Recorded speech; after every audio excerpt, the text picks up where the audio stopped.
بسم الله الرحمن الرحيم.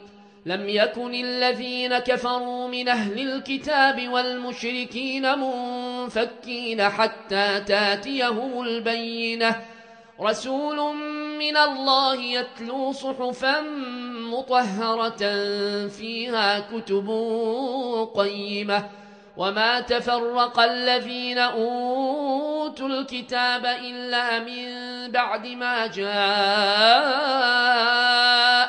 البينة، وما أمروا إلا ليعبدوا الله مخلصين له الدين حنفاء ويقيموا الصلاة ويؤتوا الزكاة، وذلك دين القيمة.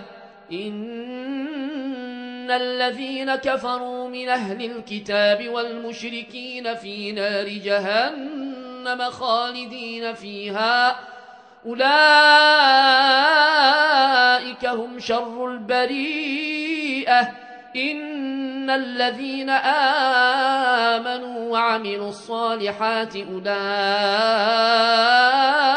هم خير البريئة، جزاؤهم عند ربهم جنات عدن تجري من تحتها الأنهار خالدين فيها أبدا، رضي الله عنهم ورضوا عنه، ذلك لمن خشي ربه.